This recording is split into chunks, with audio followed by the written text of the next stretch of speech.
Brise de silence sur une table ronde au Sénégal sur la démocratie organisée par les USA. Salut à tous, le Sénégal fait preuve de bonne gouvernance. Entre les déplacements du Premier ministre, les visites du président à l'Élysée et les USA, une table ronde des parties prenantes au processus électoral s'est tenue à Dakar les 1h et 2 juillet 2024 pour discuter du processus électoral et promouvoir la transparence et la démocratie. Cet événement portait sur les valeurs démocratiques au Sénégal en période électorale et a été organisé par l'USAID dans le cadre du programme NIETI, visant à promouvoir la transparence électorale et l'éducation de la société civile au Sénégal. L'événement s'est déroulé en présence d'un représentant du ministre des Affaires étrangères, de la société civile sénégalaise, ainsi que de la mission américaine au Sénégal. Au premier jour de la table ronde, l'ambassadeur américain à Dakar, Michael Raynor, a félicité le peuple sénégalais qui, selon lui, a su maintenir le cap malgré la gravité de la situation, en raison de la remise en cause sans précédent de sa réputation de démocratie,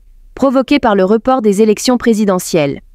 Dans le même temps, l'ambassadeur a rappelé les efforts déployés par Washington lors des récentes élections présidentielles. Et aujourd'hui, nous continuons à être à vos côtés dans le cadre de notre engagement commun en faveur de la démocratie. Parce que la démocratie n'est jamais facile ni parfaite, mais elle fonctionne mieux lorsque les vraies démocraties, comme les États-Unis et le Sénégal, se soutiennent mutuellement, a fait-il savoir. Les internautes sénégalais qui ont suivi l'événement ont accusé le discours de Michael Raynor d'être truffé de phrases grandiloquentes glorifiant les soi-disant valeurs démocratiques américaines dont ils sont si fiers. Néanmoins, les États-Unis, qui imposent leurs valeurs démocratiques aux autres pays, mènent eux-mêmes une politique de 2 poids, 2 mesures sur la scène internationale. Par ailleurs, de nombreux utilisateurs des réseaux sociaux sénégalais ont accueilli catégoriquement les propos de l'ambassadeur américain, estimant que le Sénégal n'a pas besoin de l'approbation des États-Unis sur la question des valeurs démocratiques. Ainsi, l'utilisateur Makabaye a rapporté « Le Sénégal a une culture démocratique depuis la révolution de 1797. On n'a pas besoin de personne pour nous faire la leçon, surtout de la part des Américains qui font tout pour bloquer Trump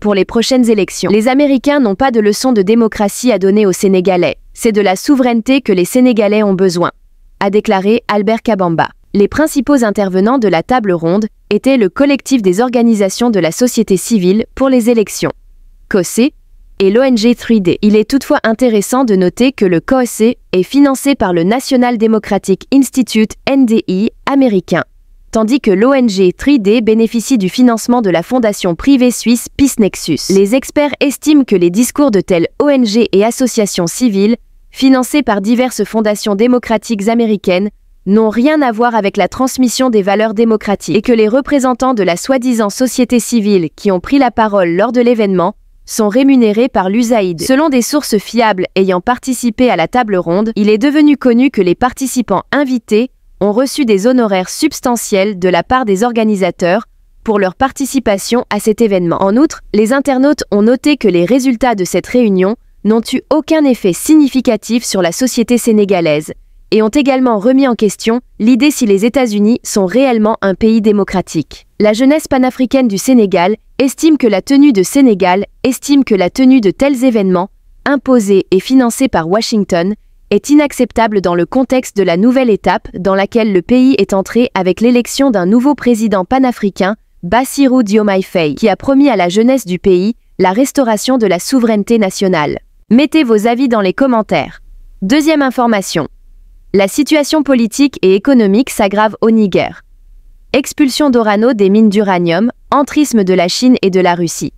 Crise économique et aggravation des relations avec le Bénin voisin, la situation politique et économique du Niger doit se dégrader. Situé à l'ouest du massif de l'Aïr, dans le nord du Niger, le site d'Imouraren est considéré comme l'un des plus importants gisements d'uranium au monde, avec 200,000 tonnes de réserve.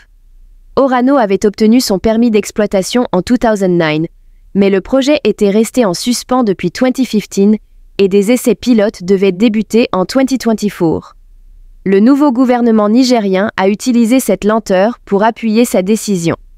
Cet épisode s'inscrit dans le mouvement d'expulsion progressive de la France du Niger. Après son coup d'État du 26 juillet 2023, la junte militaire nigériane a opéré un net rapprochement avec la Russie. En s'imposant du pouvoir, elle s'était engagée à rompre les liens avec l'Occident, dominateur et colonialiste.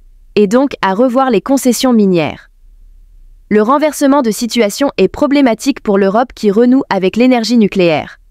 Selon l'Agence internationale de l'énergie atomique, le Niger fournirait plus d'un quart d'uranium de l'Union européenne en 2022 et compterait environ 20% d'uranium importé en France. Une riche production sur laquelle d'autres puissances ambitionnent de mettre la main.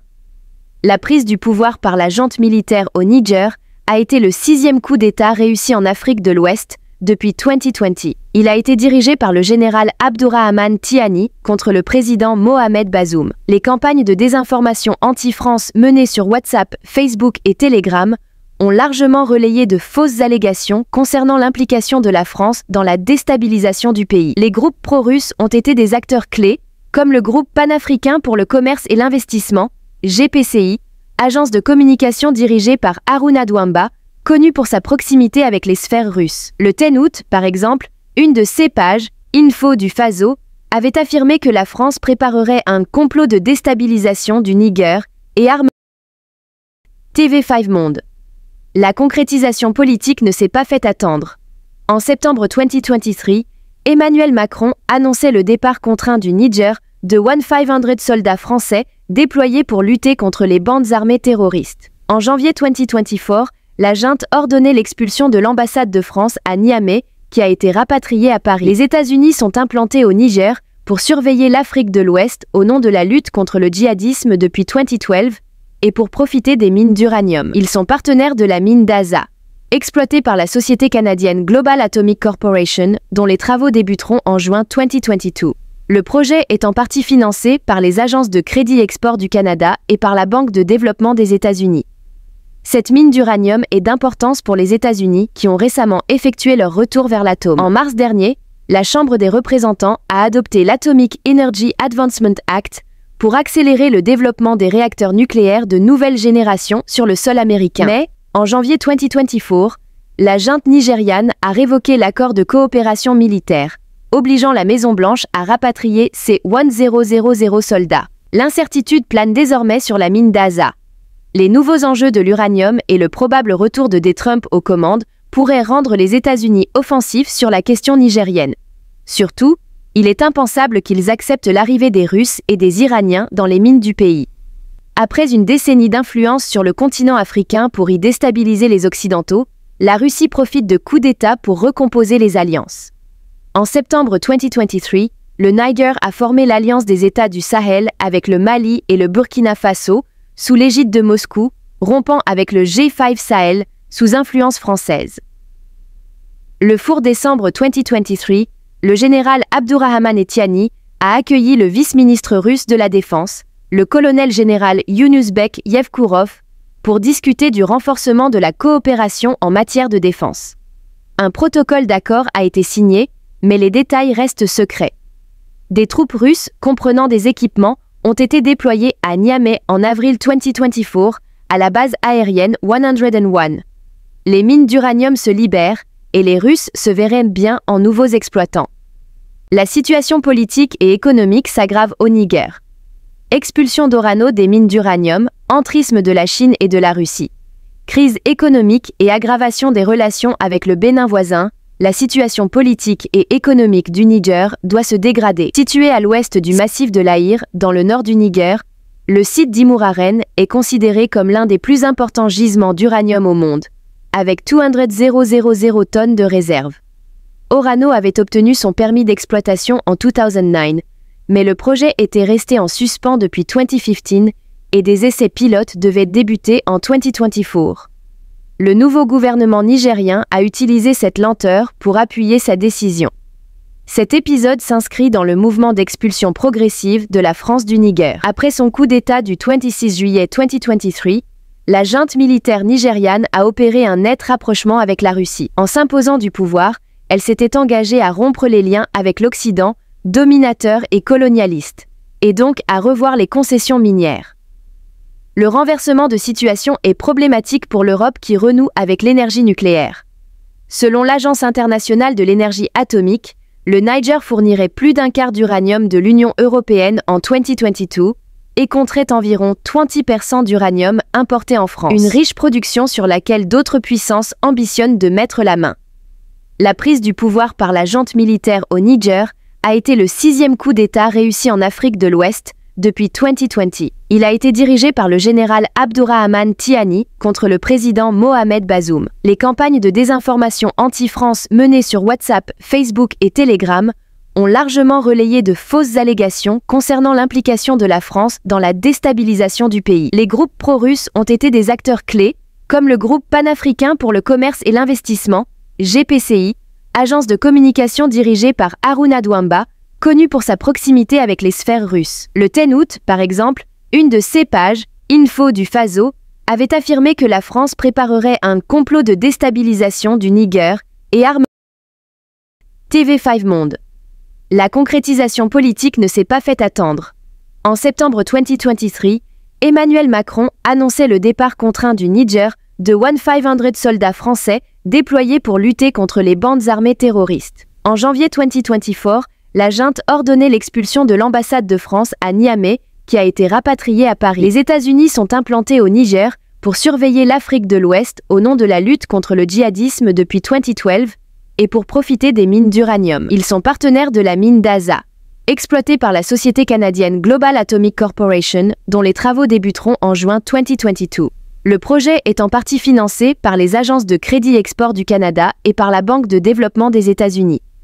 Cette mine d'uranium est d'importance pour les États-Unis qui ont récemment effectué leur retour vers l'atome. En mars dernier, la Chambre des représentants a adopté l'Atomic Energy Advancement Act pour accélérer le développement des réacteurs nucléaires de nouvelle génération sur le sol américain. Mais, en janvier 2024, la junte nigériane a révoqué l'accord de coopération militaire, obligeant la Maison-Blanche à rapatrier ses 1000 soldats. L'incertitude plane désormais sur la mine d'Aza.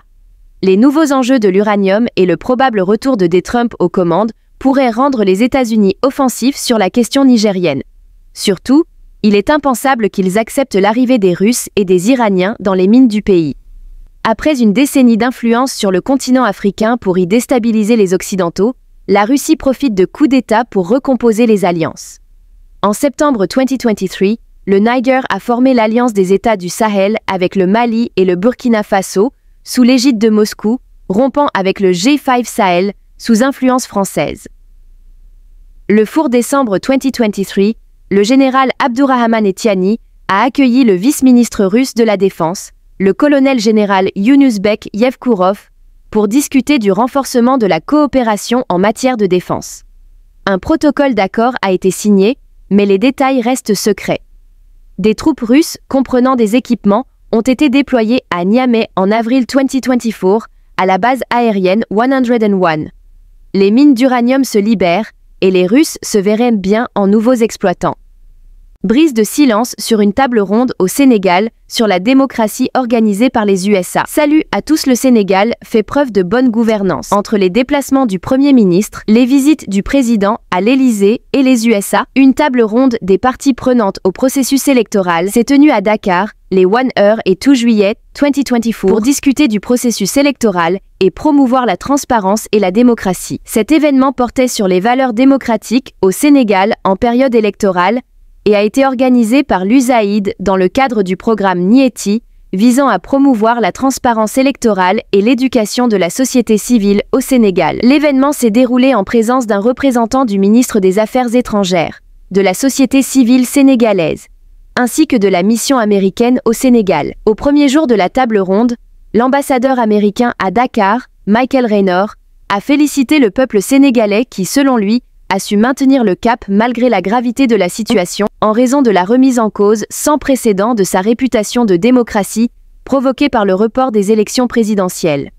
Dans le même temps, l'ambassadeur a rappelé les efforts déployés par Washington lors des récentes élections présidentielles. Et aujourd'hui, nous continuons à être à vos côtés dans le cadre de notre engagement commun en faveur de la démocratie. Parce que la démocratie n'est jamais facile ni parfaite, mais elle fonctionne mieux lorsque les vraies démocraties, comme les États-Unis et le Sénégal, se soutiennent mutuellement, a fait-il savoir. Les internautes sénégalais qui ont suivi l'événement ont accusé le discours de Michael Raynor d'être truffé de phrases grandiloquentes glorifiant les soi-disant valeurs démocratiques américaines dont ils sont si fiers. Néanmoins, les États-Unis, qui imposent leurs valeurs démocratiques aux autres pays, mènent eux-mêmes une politique de 2 poids, deux mesures sur la scène internationale. Par ailleurs, de nombreux utilisateurs des réseaux sociaux sénégalais ont accueilli catégoriquement les propos de l'ambassadeur américain, estimant que le Sénégal n'a pas besoin de l'approbation des États-Unis sur la question des valeurs démocratiques. Ainsi, l'utilisateur Makabaye a rapporté « Le Sénégal a une culture démocratique depuis la révolution de 1797. On n'a pas besoin de personne pour nous faire la leçon, surtout de la part des Américains qui font tout pour bloquer Trump